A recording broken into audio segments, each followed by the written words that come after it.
Says the Gemara. Happy Hanukkah. Maskivla Yehuda Breder of Shimon ben Pazi. We've been through Zvachim and Achos. Now CHULLIN. We deserve one day of a little bit of Agadata. Okay, we've earned it. Maskivla Yehuda Breder of Shimon ben Pazi. Yehuda ben son of Rabbi Shimon ben Pazi says, Umi Ika Laman de Amar de Beishan La Me'er Yisrael. If you remember yesterday, Rabbi Meir was eating the fruits and vegetables of Beit Shan without ever taking off. Has anybody here ever been to Beit Shan? Okay. So he was eating the fruits and vegetables of Beit Shan without taking off Trumas and Maestros. So we assume that it meant that Beit Shan was not part of Eretz Yisrael. Is that true? Says Yehuda, V'haksiv lahorish Menashe es Beit Shan v'es Menosea, v'es Tanech v'es Menosea. You clearly see that Menashe did not drive out the Knanim of Beit Shan or of Tanach, but at the end of the day, what? Or its suburbs, but he did make it part of Eretz Yisrael. So you see that he made it part of Eretz Yisrael. How can you say he didn't make it part of Eretz Yisrael? How can you say it's not part of Eretz Yisrael? Ishta mitete. Rav Yehuda forgot the following. Had Amar Rabbi Shimon ben Eliyakim, Mishum Elazar ben Padas, Shamar Mishum Rabbi Elazar ben Shemar. So we're going to see, was it part of Eretz Yisrael or not? Harbu krachim kivshum ole Mitzrayim v'lo kivshum ole Bavel. Today's one of those things where, it's shas. You got to know this.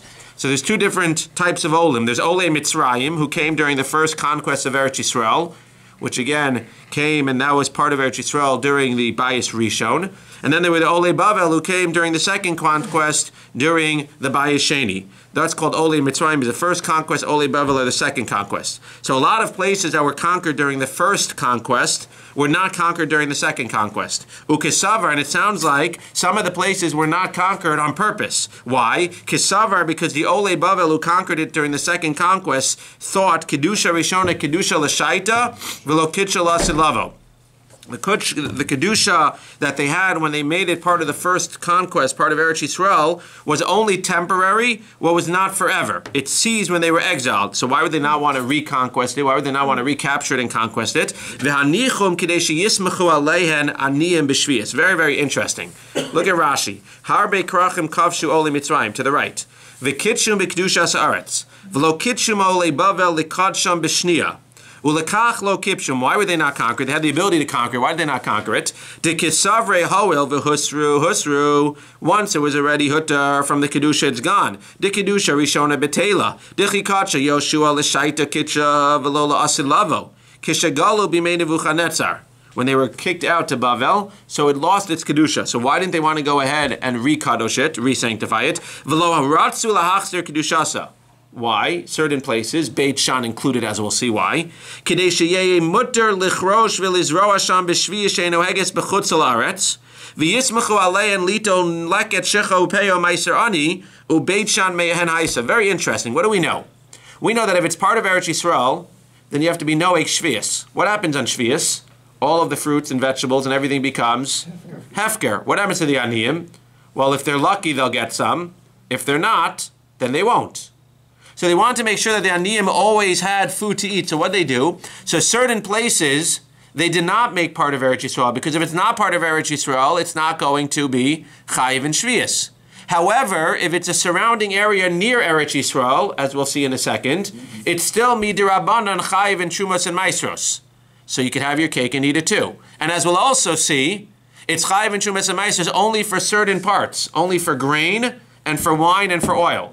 So again, in Eretz Yisrael, Shvius applies, but that means that for the Aniyim, that's not such a good thing, because during Shvius, they might not get a lot of food because everything's hefker. Right outside Eretz Yisrael, Shvius doesn't apply, and there's no Trumas and Maestros. In the surrounding areas near Eretz Yisrael, which again, seemingly Beit Shan was part of, so on one hand, Shvius does not apply. On the other hand, Trumas and Maestros do apply for certain things, midirabanan, for grain and for wine and for oil, but not for fruits and vegetables. So what does this mean in English? How does this help? Well, if Shvius doesn't apply, so that means what? You have to take off Trumas and Maestros, even during the 7th year. And you have to do so on a Dirabanan level on grain and in wine and in oil. So that meant that in places like Beit Shan, which they specifically were not kavshum and they didn't specifically make into Kedusha, therefore what? The Aniyim are guaranteed to have grain and oil and wine during even the 7th year, because all of us who own land there, Midrabanan, we don't keep Shemitah, first of all, and Midrabanan, we need to give still our leket, shecha, and peah. However, even Midrabanan, we don't have to give from fruits and vegetables, only from grain and wine and oil. So it comes out again that if he's asking, the answer is yes. Beit Shan was a surrounding area. It wasn't part of Eretz Yisrael per se. And therefore, Lamaisa, when Rabbi Meir ate the fruits and the vegetables, it was not chayav in Meiser, even Midrabanan, the fruits and the vegetables in Beit Shan. And Lamaisa, therefore, he was able to eat it without taking off any tithes.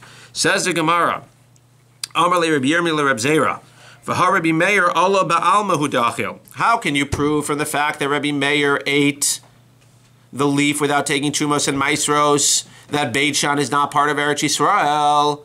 He only ate one leaf. And we know that even if he was in Eretz Yisrael, if you're eating achilas arai, you're allowed to go ahead and you're allowed to have achilas arai. You could have a temporary eating even if you're in Eretz Yisrael. Amalei me'aguda achle. No, he ate from a bundle. Utanan yerek hanegad misha yegad. No, we said that you can only eat temporary achilas arai before the entire process is finished, right? And that's meant like you're in the field, you're working, so the worker takes a little bit of grain here, a little bit of grain there. That's meant so that he can nosh while he's doing it. But at the end of the day, the only way that that's allowed is until you finish the process, which for grain we know is what? Bring it to the threshing floor and smoothing the pile. Once you smooth the pile, you can no longer eat achilas arai. The equivalent of that by vegetables is when you go ahead and you bind them. When you bind them into an aguda. So here he took from a binding. Enachanami. Had he taken and had you seen him take from a separate vegetable, a separate leaf, you couldn't prove anything. Maybe it was achilas arai, maybe Beit Shan is in Eretz Yisrael. But the fact that he took what? The fact that he took a vegetable from an aguda, which if it was in Eretz Yisrael, you couldn't even take from, if it was even an achilas arai, shows that he must have been outside of Eretz Yisrael. Says the Gemara, V'dilma lava daite, nu. Maybe Rabbi Meir made a mistake.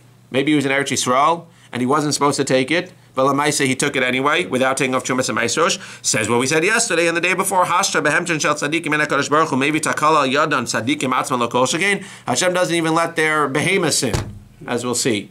You're going to think that he himself sinned. Clearly, it must be that he took it off. If he took it off from the Aguda, he must have been outside of Eretz Yisrael. V'dilma Isra aleim imakom acher. So maybe he was in Eretz Yisrael, and he took from the Aguda, so he's chayiv in Chumas and Maisrosh. But we know that you're allowed to go ahead and you can take off meiser in your house for something that's here. So maybe even though when we were watching this, we didn't see him take off chumas and meisers, maybe he took off chumas and meisers in his house for this that he was eating. Lo nechshadu charmeirim litrom shalom min hamukaf. Chaverim, people that keep as opposed to an amaretz, so we're not choshe that they take off from close property, from close proximity. What does that mean? Look at Rashi to the right, 7 lines down. Litrom shalom min hamukaf. 4 lines down in Rashi. Even though for the hamonam, for the regular guy, we say that you can separate what's in your house, you could take off meiser from in your house for produce that you're holding now. So it sounds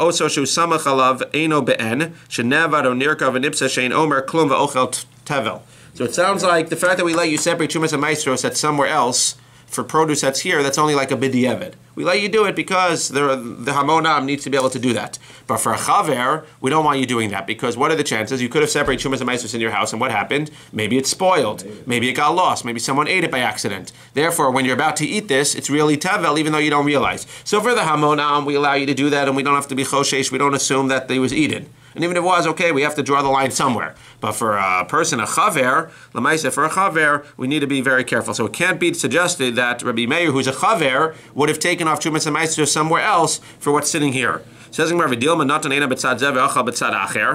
we know that also what? You can go ahead. So he didn't take off away from him, but let's say there was a whole pile here.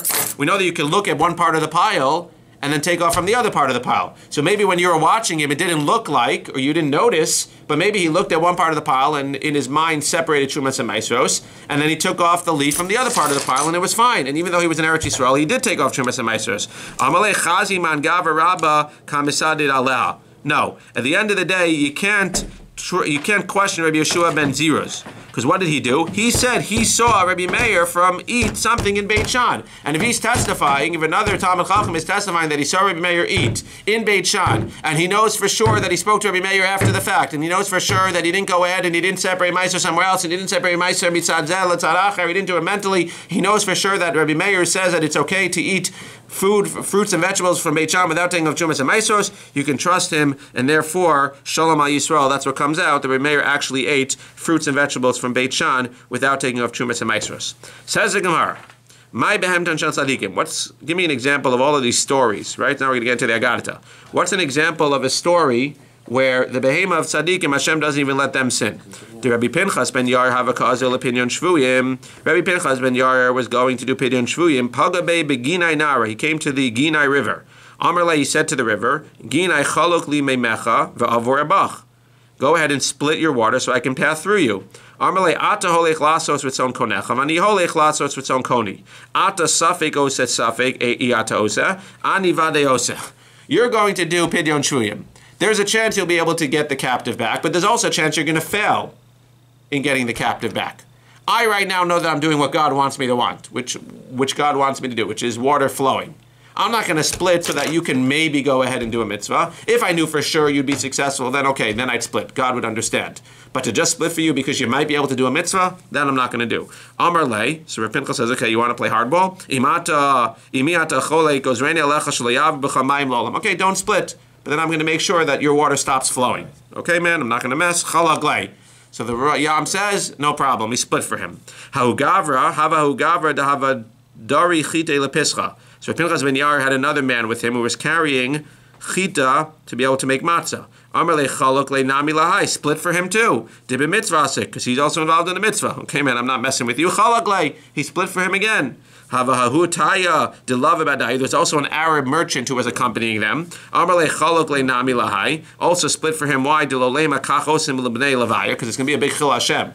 Next day in the paper, it's going to say, oh, the water split for the two Jews and it drowned or it left the non-Jew, the Arab, to sit there and to die. Chalakle, so it split for him as well. Amar of Yosef, Kama nafish gavra mi Moshe v'shisin ribovin, diluhasam chad zimna v'achat tlasa zimnin. Reb Pinchas ben Yair is even greater than Moshe Rabbeinu and the 600,000 Jews, because by then the sea only split once.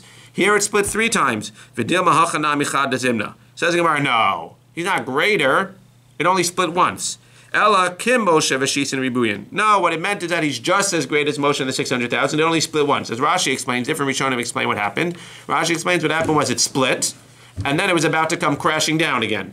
And instead of splitting again, he just said, do me a favor, man, and just stay split for a few minutes and let these other 2 guys pass by, or let this guy pass by. He said, fine. And he said, oh, let this guy pass by. So it only split once. It's like the Yam Suf, so that's right. So that's what he says. It's Kim Moshe v'shisin. There are other opinions that say it's split in different levels. 12 times. It's split different, right? Over there, at least it's split different times. Again, I'm not sure it's that it's literal. Okay, it's a nice story, but it has nothing to do with what we're talking about. We're talking about the Behema Shel Tzadikim. So let's figure out what we have to do with anything. Says the Gemara, Ikla lahu shpiza. So they got to the lodge. Ramule sari lechamre. And they poured barley for the donkey. Okay, so we're going to discuss. This is the behema of Rav Pinchas ben Yair. They poured barley for the donkey Lo achal, he didn't eat. I'm just curious, not by show of hands. People who did the DAF like 7.5 years ago, do you remember the stories?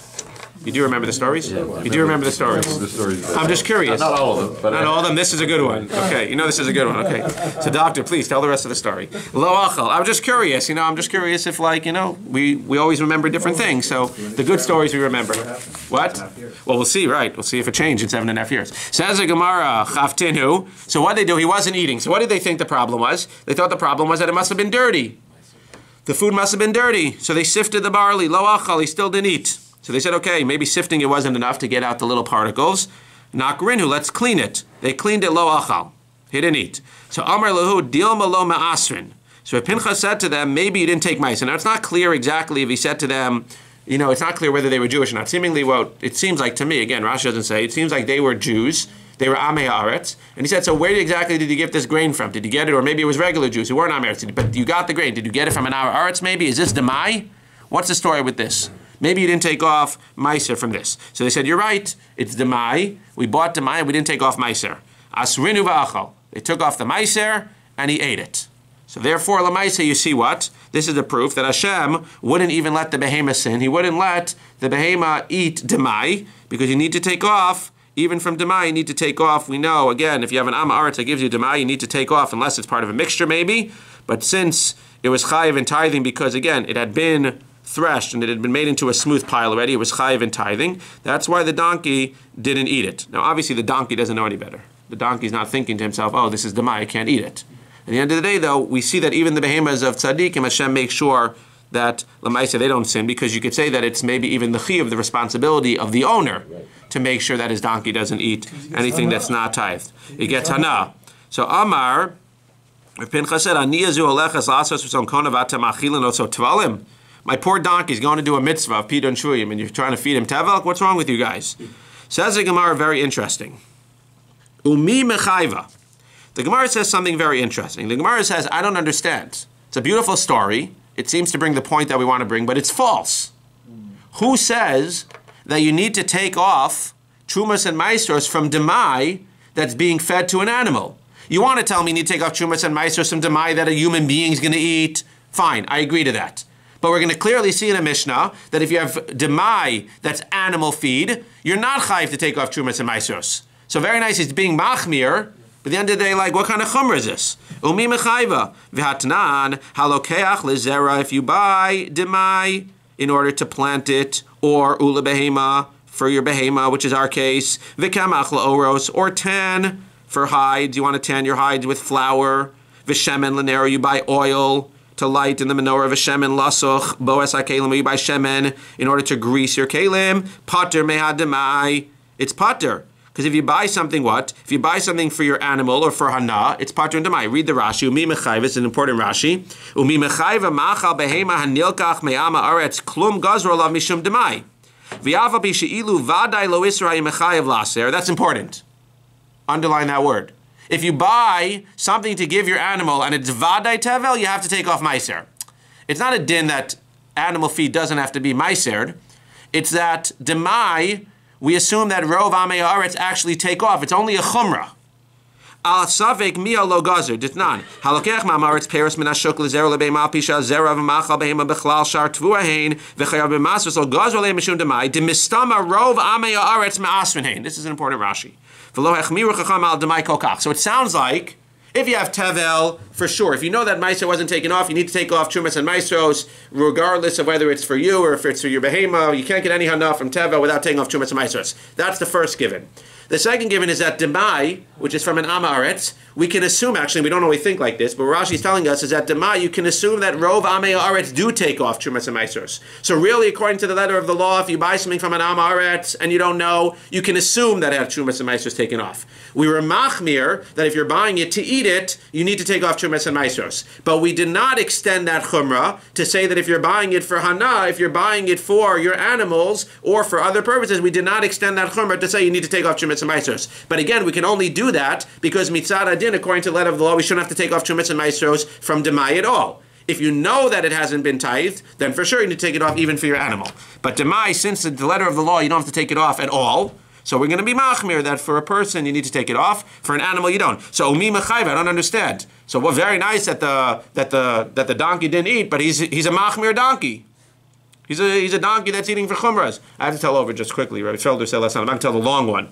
But he said over, there's a guy, people like taking chumras. So if somebody came to Rabbi, he said, Rabbi, I need a chumrah for Hanukkah. He said, what kind of chumrah do you need? You have enough things. He said, I need a chumrah. So, okay, what night is tonight? He says, tonight's the second night. Okay, so he says, if somebody asks you what night tonight is, just tell him last night was the first night. And that'll be your chumrah. Okay, he told over another really good one, but I'll tell that if I have time at the end. A really good one about, Okay, so he says, Lamaisa, over here, this is a donkey that's machmir. He says last night was the first night. But at the end of the day, why are you not feeding him? How can he bring a proof that we don't bring takalas? Even if he would have eaten it, nothing was wrong. No,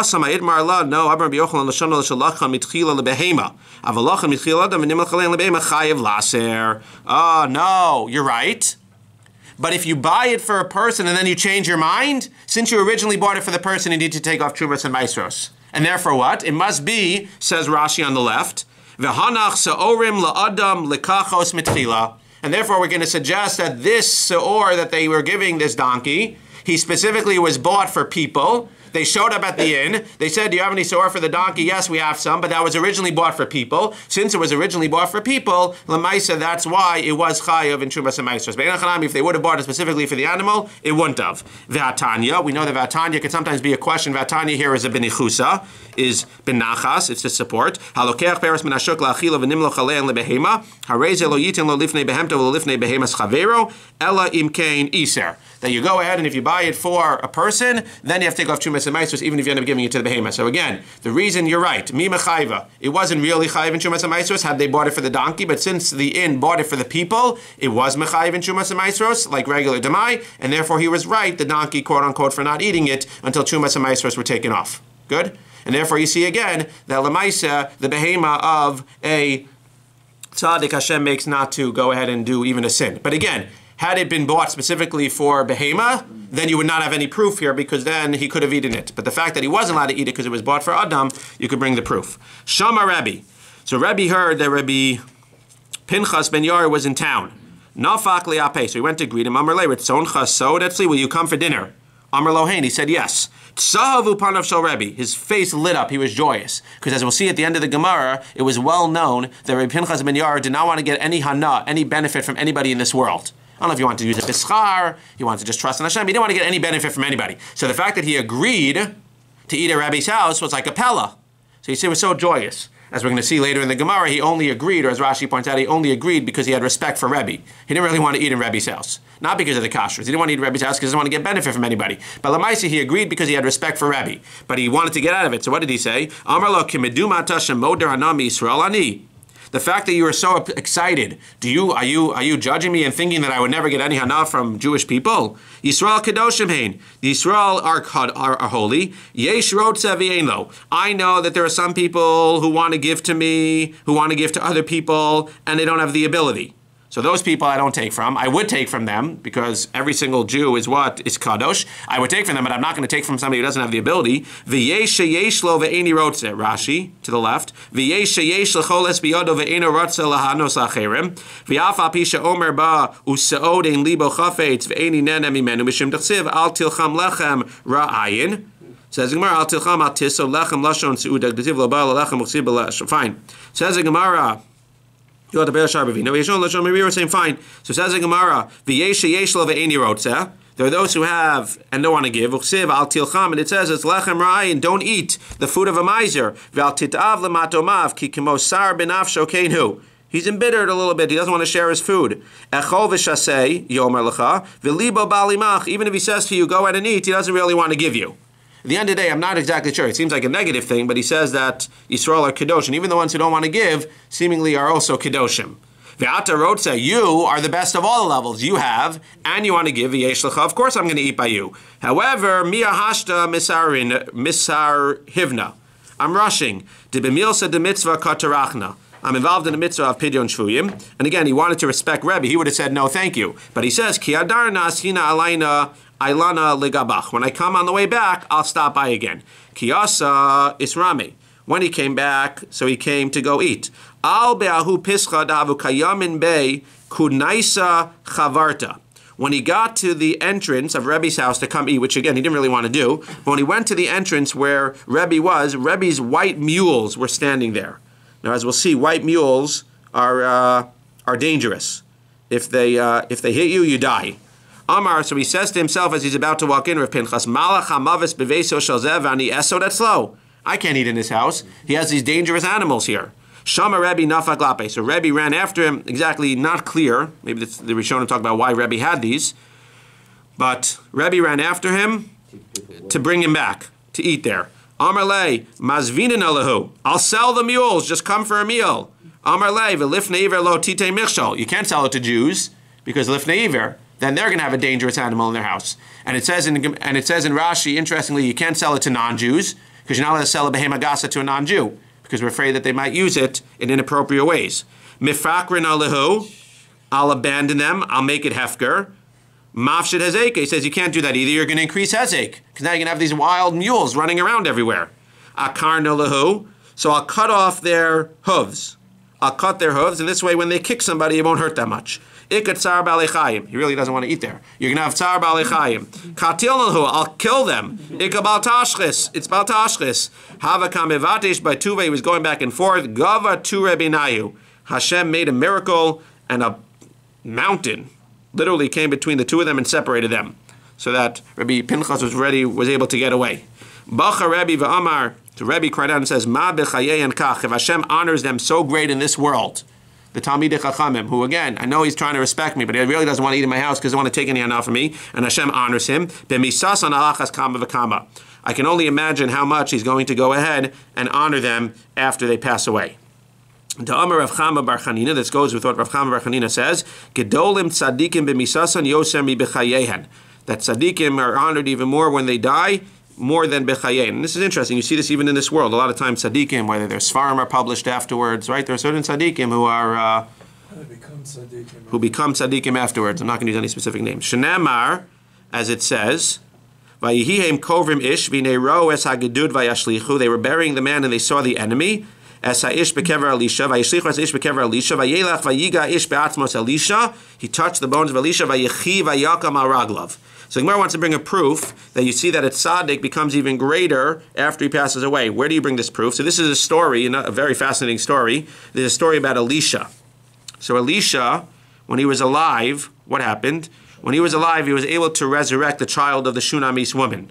But he was able to do so with a lot of effort. He had to do panav al panav, CPR, etc. When he died, what happened? When he died, he was buried, and there was a corpse, adult, that was about to be buried, and an enemy came. So they just threw the corpse in the nearest grave. It happened to have been the grave of Elisha.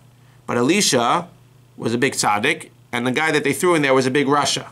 So what happened? So it wasn't kavadik for him. So Hashem made a nace that what? Hashem made a nace and he resurrected the person that had died so that he wouldn't be buried near Elisha. He went on his way, or maybe not, as we'll see. He left, and then Elisha was able. So you see that when he was alive, Hashem took care of him and he was able to resurrect a child, but he was only able to do so after much effort. When he was dead, as soon as the dead person touched him, he was resurrected. He was even greater in his death. Says the Gemara, Amalei Rav Papa Labai, V'dilma lekiyume be birchased Elio. You can't bring any proof from there that after a tzaddik passed away, he's even greater. The reason that this man was resurrected was not because of Elisha's honor, it was because of Eliyahu's promise. What was the promise of Eliyahu? Before Eliyahu went to Shamayim, so his student Elisha asked him for a double portion of Eliyahu's spirit. I want a double portion of your spirit. Eliyahu said, I'm not sure I could give it to you. He says, you know what? If you are zocha to see me die, i.e. to go up to Shamayim, then I'll know that Hashem wants me to give you a double portion of my spirit. He saw Eliyahu go up to Shamayim, and therefore he was supposed to get a double portion of Eliyahu's spirit. Eliyahu, what? Eliyahu, we know, resurrected one person during his life, and as we mentioned, Elisha had already resurrected another person. So what happens here?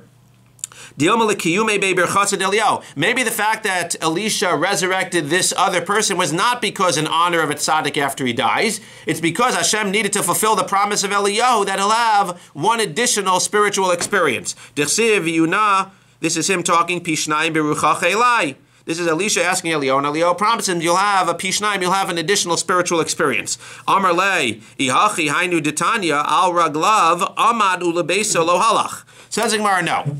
You want to bring what? You're saying that maybe we're trying to prove from this story that tzaddikim get even more honor when they die. How do you prove that? Because Elisha, it was even a greater honor to him after he died that he was able to resurrect this person in a phenomenal way. Says Gemara, you can't prove anything. It's not because of Elisha that the miracle happened. It was because of the promise of Eliyahu. Says Gemara, it couldn't have been because of the promise of Eliyahu. Because why? What happened in the story? In the story, the guy got resurrected. He stood up from the grave. He walked a foot, and he dropped dead. You clearly see, if it was because of the zchus of Eliyahu's promise, the guy would have been resurrected and he would have lived. Shalom al Yisrael. The fact that he got up, stood up, walked a second, and then dropped dead shows that it was clearly because of Elisha that he was resurrected. If he was clearly resurrected because of Elisha, you see how great tzaddikim are, how much more so they are after they die. Now the only question becomes, so where exactly was this promise of Eliyahu fulfilled? That Elisha would have another Pishnayim, he would have an additional spiritual experience. Says in Gemara, Ela b'ma ekayim, what story did it happen in? Kidam Rav Yochanan, where did he go ahead and resurrect somebody again? Elisha sharifet saras naaman, shishkula kamesh nemar al natihi kamesh. We know that Elisha also went ahead and he was able to to give a refuah to the general of the Aram army, Naaman, who had saras. A person with saras is considered to be like mace, and therefore you see Lamaisa that he was able to have this other spiritual experience. He was able to resurrect another person. So he actually resurrected 3 people. He resurrected the son of the Isha Shunamis. He was able to resurrect the child of the Isha Shunamis. He was able to resurrect this guy who was thrown into his grave, and he was able to resurrect, quote unquote, Naaman. Says the Gemara. Amar Yeshua ben Levi, maybe. Lama nikra shman yemim. Why are the names of the mules, I don't know specifically these white mules, but why is the name of a mule a yemim? She'ema samutelas alabiras, from the word ema, because mules are very scary. People are scared of mules because they can cause a lot of damage. Damar Rabbi Chanina, Miyamai, Rabbi Chanina was also a doctor. Miyamai lo shalani adama makas parda levana v'chaya. So why are these white mules called yimim? Because they're very scary, because he says, nobody's ever come to me after having been kicked by a white mule and survived. If you get kicked by a white mule, you know your time's up. But we see that people do survive. You're right. Not that you're automatically going to die, but you're not going to be healed. We see that people get healed. No. If you get kicked by a mule, you might not die. If you get kicked by a regular white mule, you may not die. You may even get healed. But if you have a special white mule whose feet has white tips, if you get kicked by that guy, you're in trouble. Einod milvado. Okay, let's finish with this. Einod milvado. There's nobody besides for Hashem.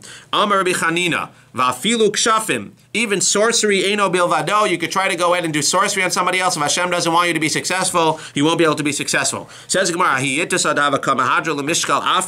mituse kare de Rabbi Chanina. There was a woman who tried to take up the afar, the dust from underneath Rabbi Chanina's feet. Why would he take up the dust? There was some type of kshafim, some type of sorcery that she thought she'd be able to kill Rabbi Chanina by taking his dust from under his feet. Amar la shkuli, lo misteyah milsa, einon milvado ksiv. Go ahead, do whatever you want, he says. If I'm supposed to die, I'm going to die. If not, your kshafim's not going to be able to do anything to me. Says Gemara, Amar Rabbi Yochanan, lama nikra shman kshafim. Is that true? Why is it called keshef? Shemakechishim p'mali shamala. Because it has the ability, even though, again, I can't say even though Hashem doesn't want it. But Hashem set up the world that kshafim can change the way of the world. The same way we know by Bilam, he was able to curse. Hashem didn't want necessarily. Hashem set up the world that if he was able to get him angry at that specific time, so then it'll work. So to be set up the world that it contradicts the Pamalia Shamalia, if in fact you do it the right way. Shani Rabbi Chanina Dinafisha is Chuse. It comes out, no. If you're a big Talmud Chacham, if you're a big tzaddik, then Kishav can't affect you at all. But if you're not a big Talmud Chacham, you're not a big tzaddik, then Einachanami, somebody can go ahead and do kishuf on you. You don't stub your toe on this world and earth. Again, unless it's decreed upon you from Shemaim, Shenemar, Me Hashem mitzad degever konenu. A strong man's footsteps are established from Hashem. Ve'adam mayav in darko. Again, nothing happens in this world unless Hashem is gozer it. Amar Balazar, dam nikuf miratze gidamola. And there's even certain times where if something happens to you, it's the same as if you brought an ola. What's that? If you stub your toe, it atones as if you get an ola. So I brought a lot of olas in my life. Amar Rava, no. Begodel yeminu v'nikuf sheni, no. It's only the right side, your big toe, because that hurts the most, and only if you go ahead and you hit it, and before it heals, you hit it again. That I don't remember ever happening to me. V'hu deka'azul l'dvar mitzvah. They're showing him talk about this. Why does it have to be like deka'azul l'dvar mitzvah? Because it's been to happen in general. You happen to be going to dvar mitzvah, and this happens to you, you know that it's as if you brought an ola. Amr Alava Rabbi Pinchas ben Yair. So they said on Rabbi Pinchas ben Yair, which is what I told you before, Mi'amav lo batza prusa she'ena shalo. He never, that's the whole basis of this whole story, he never wanted to take anything that wasn't his. Even when he was living in his father's house, miyom she'amad al daito. When he became, I don't know, when he had das, 6, 7, 8, whatever it was, lo nene misudas aviv, he didn't want to get any hana, and that's why he was makbid not to get any hana from Rebbe.